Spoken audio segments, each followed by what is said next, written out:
Bago ako magkaroon ng gantong mga negosyo, nag-start ako sa mga bagay na wala talaga ako. Naalala ko, college ako, nagpa-part-time pa ako sa mga hardware. Lumaki ako, nasaktuhan lang ang parents ko, pareha silang vendor, nagtitinda sila sa palengke. Wala kaming bahay, wala kaming sariling bahay, nasa sidewalk. Doon lang kami nakatira. Nung lumuwas sila galing Manila, from province, doon kami nag-start. So, nagkataon lang na ang magulang ko talaga, ang nanay-tatay ko, masipag.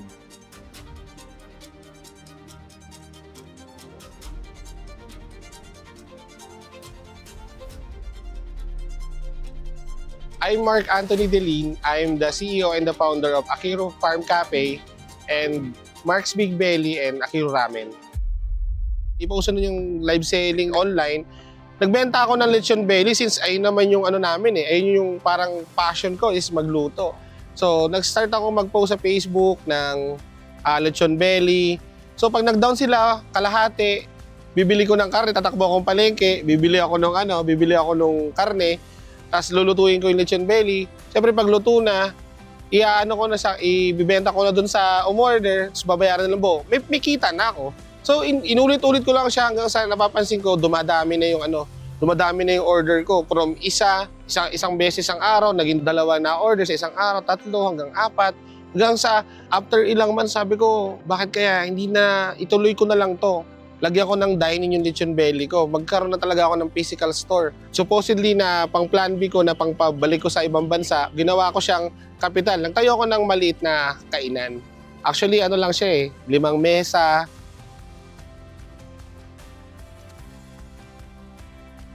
Nagtuloy-tuloy lang ako hanggang sa from 5 mesa, naging 6, hanggang sa 10. Nagtry ako ng mas malaking market. At the same time, nagdagdag ako ng ibang business concept pero related pa rin doon sa pagkain or doon sa lechon belly.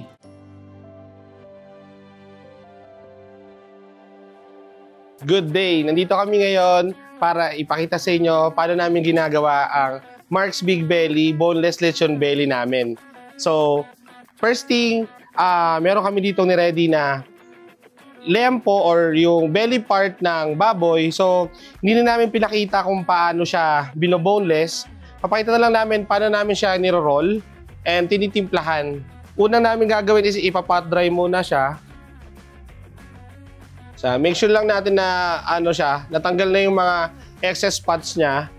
And then, so first thing ilalagay natin is yung salt natin. Salt. Yan. Kaya natin siya ng salt. Ayan. Isi-season muna natin lahat ng parts. So, meron na rin siyang cuts. Kanina pagtanggal namin nung buto niya, nilagyan na namin siya ng mga slits or cuts para sigurado kami na papasok dun sa loob yung yung mga palasang ilalagay natin. Next natin is yung ating sikreto. Kaya ito yan. So, season lang din natin yan.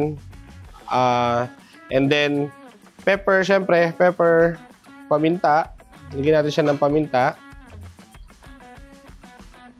Tapos, para make sure na walang matitira sa kanyang lansa kasi nga it's belly part. Sometimes may mga part na malansa. So, pinipiga natin siya ng kalamansi.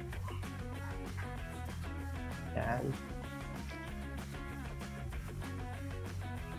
Siyempre yung kalamansi, depende kung gaano kalaki yung belly na natin, na ipini-prepare. So, ayan lang. Make sure lang na hindi mapapasama yung buto kasi mapait yun pag napasama yung buto. Then, after nyan, lalagyan na natin yung garlic and onion. Generous amount, syempre, para talagang kumapit sa karne natin. And then, actually, nakakatulong siya sa yung pagpapalambot ng karne natin while ginigrill natin siya. Some onion. Ito yung aming special soy sauce. So, and then, yan. I-make sure lang natin na lahat merong garlic and onion. Tapos yan, massage konti. And then, ilalagay na natin yung ating lemongrass or tanglad sa Tagalog. Yan. Yan. And then, Yan, ipiprepare namin siya i-roll. Yan, using butcher's twine or one by one sa gitna muna and then hanggang sa makuha natin yung perfect na roll.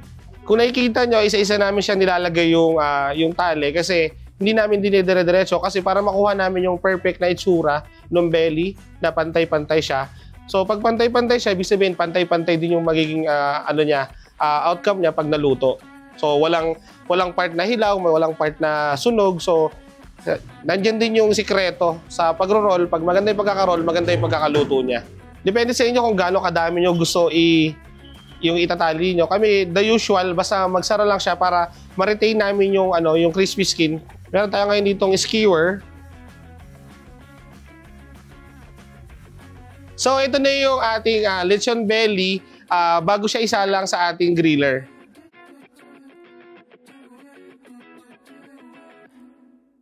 Hindi naging madali yung transition ko from employee. Naalala ko dati, nag-start ako. Nagdi-dishwasher ako sa restaurant. Sige, kahit graduate ako ng 4-year course, sige, laban lang. Kuha ko kahit trabaho dishwasher. Ang importante sa akin, magkaroon ng trabaho. Yung knowledge kasi na matutunan ko, doon ako mas nakapokus. And then, nung start ako magtrabaho, may natutunan ako. Nanonood ako doon sa mga kusinero, nanonood ako sa kanila, paano magluto, nangingialam ako doon sa mga ginagawa nila. After ilang months, binigyan ako ng chance matuto rin sa pagluluto. And then doon na nag-start na tumagal ako ng 2 taon, 3 taon sa isang kumpanya. And then nagkaroon ako ng chance na makapagtrabaho abroad. Swerte lang din, nakapunta ako sa US as a intern hanggang sa nag-decide na ako umuwi ng Pilipinas kasi I realized talaga na baka hindi ko buhay talaga yung pagiging empleyado. Pero syempre, umuwi ako ng Pilipinas hoping na kung ano man nung mangyari, kung mag-start ako ng business, meron pa akong plan B na pwede akong bumalik doon sa pagtatrabaho ko.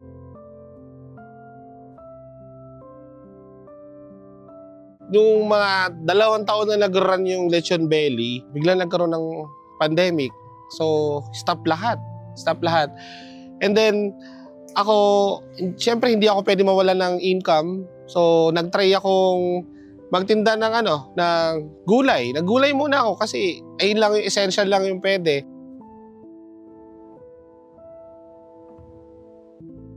Tapos nung medyo lumuwag na, binuksan ko uli yung Mark's Big Belly.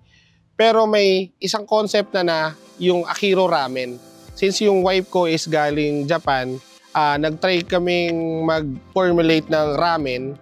Para kasabay nung Mark's Big Belly, sinabayan namin ng Akiro Ramen. So, dahil bago sa lugar namin yung ramen that time, maraming tumangkilik nung ramen. After ilang months lang, nakakita kami ng place na sabi ko, pwede kong ilagay dun yung mga natutunan ko sa mga sapas, yung mga Filipino cuisine, international cuisine. So, kung gusto kong magkaroon ng formal na full restaurant, kaya nag-start si Akiro Farm Cafe. Ang mga tao, gusto nila yung parang medyo farm vibes na. So, doon ko binuksan yung Akiro Farm Cafe.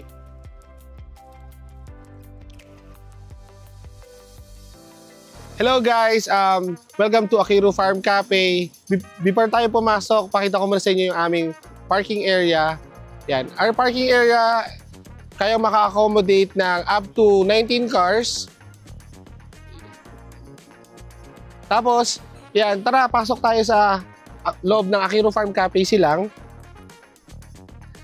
In this area, meron tayong place na for our live acoustic every weekends. Dito naman yung mga kubos and cabanas natin. Yung kubo natin na to can accommodate 8 to 10 packs. Yan. Ito talaga ang restaurant na to is ideal for family. So, meron tayong kubo na mag-accommodate kaya ko maka-accommodate ng 8 to 12 packs. Meron tayong mga couple or small family, 3 to 4 packs. Tapos tara sa dining.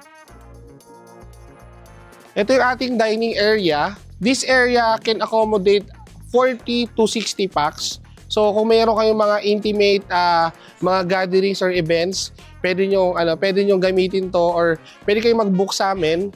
And then, in this area, ito yung aming coffee bar area. And then, meron tayo ditong bar area na para sa mga drinks, sa mga shakes natin, mga fresh fruit shake, ayan, meron tayo dito.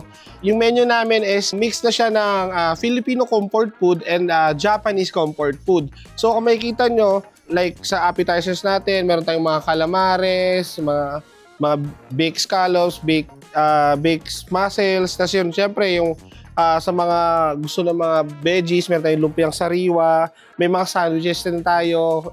At the same time, may pasta. Meron din tayong yung mga bestseller namin, like yung sinigang sa pakwan na short ribs, yan, meron tayo niyan. We also have ramen and maki. Yan, mga Japanese cuisine, meron din tayo.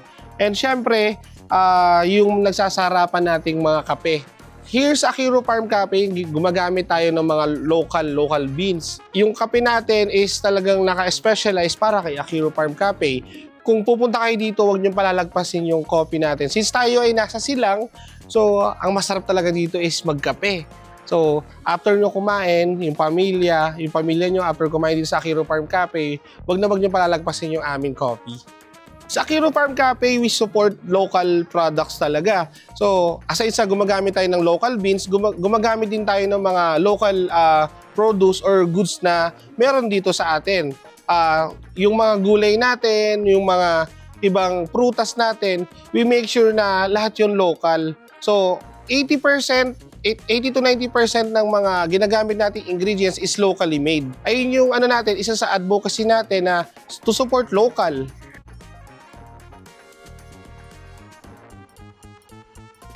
Worst siguro na nangyari sa mga restaurants ko is yung wala kaming tao, yung ang lakas ng demand, ang daming customer, tapos naubos yung mga tao kasi pagod na sila, talagang non-stop, tapos wala akong makuhang tao. Worst siya pero good siya kasi malakas yung demand eh. So dahil sa dami ng tao, wave ng tao na tumatangkilik sa mga produkto namin, na aapektuhan yung service. Marami kaming customer, konti yung staff namin, bumabagal yung service. Importante sa amin yung service yung quality of service. Nung nakapag-hire naman ako ng mga tao, marami pala akong pamilyang natutulungan.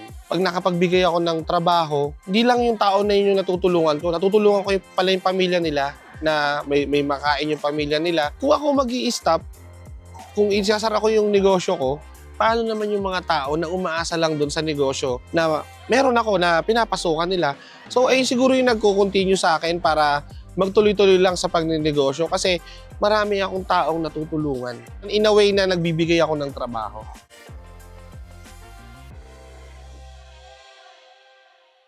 And syempre, I got the best partner, syempre, yung aking kabiyak, si Angeline.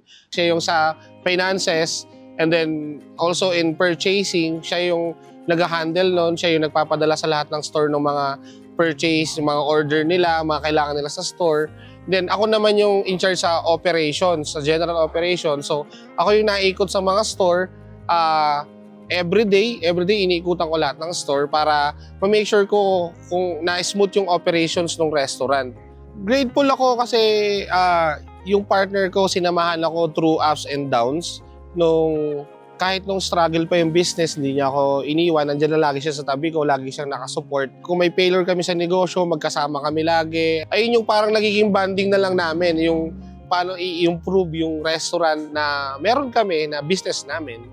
Sa time naman, nahati-hati ko siya kasi nga nag-delegates na ako ng mga tao sa by department. So, ang time na lang na ginagawa ko is yung pagpupunta ako ng store, kailangan ako doon, may kailangan akong i-hire na bagong tao, iikot ako, titignan ko yung ng store, paano i-develop yung menu, may bago kami ilalabas na pagkain.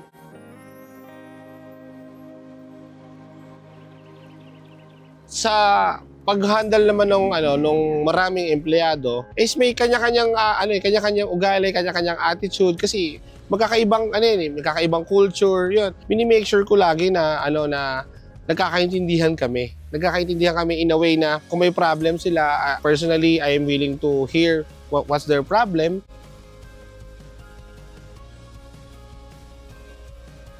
Advice ko sa mga negosyante na gusto pong mag-expand or mag-try ng multiple business, is siguro is mag-focus muna sila or i-prepare nila yung sarili nila bago mag-expand or magdagdag ng business. Tingnan muna nila yung profitability nung unang business nila. Kasi yung business talaga, risky talaga. I-make sure mo muna na kumikita na yung unang mong negosyo bago ka mag-expand. So kung mag-try ka ng bagong business, pangalawang business, kung di man siya mag-prosper, you still have your first business na ayun yung magiging parang bread and butter mo.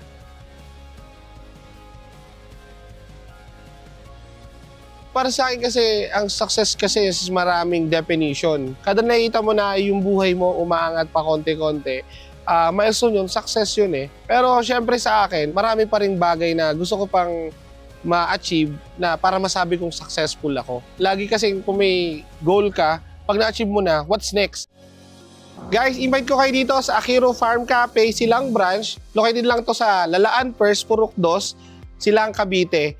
Kung meron naman kayong mga events or mga intimate gathering, message nyo lang kami para mapabook sa aming page na Akiro Farm Cafe or sa aming IG account na Akiro Farm Cafe Silang.